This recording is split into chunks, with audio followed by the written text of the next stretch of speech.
ويقول المفكر الفرنسي لامارتين: محمد هو النبي الفيلسوف الخطيب المشرع المحارب قاهر الأهواء. وبالنظر لكل مقاييس العظمة البشرية أود أن أتساءل: هل هناك من هو أعظم من النبي محمد؟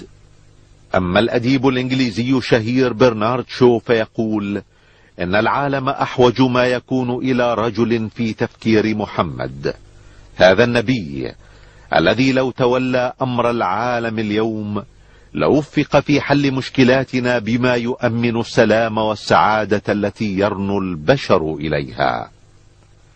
أما مايكل هارت فيقول إن اختياري محمدا ليكون الأول في أهم وأعظم رجال التاريخ قد يدهش القراء، لكنه الرجل الوحيد في التاريخ كله الذي نجح أعلى نجاح على المستويين الديني والدنيوي.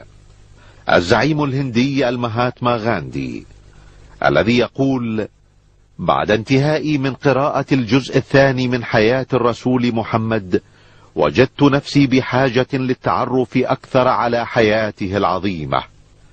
إنه يملك بلا منازع قلوب ملايين البشر. أما الكاتب الإنجليزي توماس كارلايل فيقول: إني لا أحب محمدا لبراءة طبعه من الرياء والتصنع.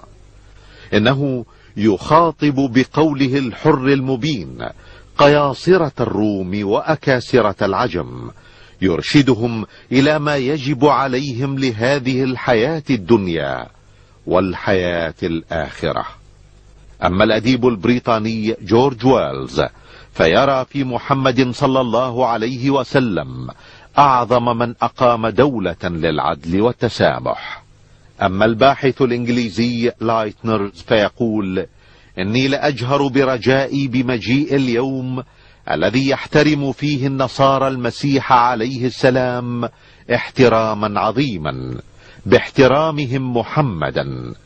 ولا ريب في أن المسيحي المعترف برسالة محمد صلى الله عليه وسلم وبالحق الذي جاء به هو المسيحي الصادق.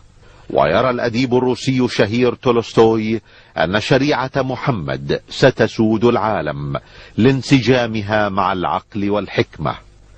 ويقول المستشرق ميشون إن الإسلام الذي أمر بالجهاد قد تسامح مع أتباع الأديان الأخرى، وبفضل تعاليم محمد لم يمس عمر بن الخطاب المسيحيين بسوء حين فتح القدس. ويقول المؤرخ الفرنسي غوستاف لوبون إن محمدا هو أعظم رجال التاريخ. أما مؤلف موسوعة قصة الحضارة ويل ديورانت فيقول: إذا ما حكمنا على العظمة بما كان للعظيم من أثر في الناس قلنا إن محمدا هو أعظم عظماء التاريخ. وصدق الله العظيم إذ يقول: وإنك لعلى خلق عظيم.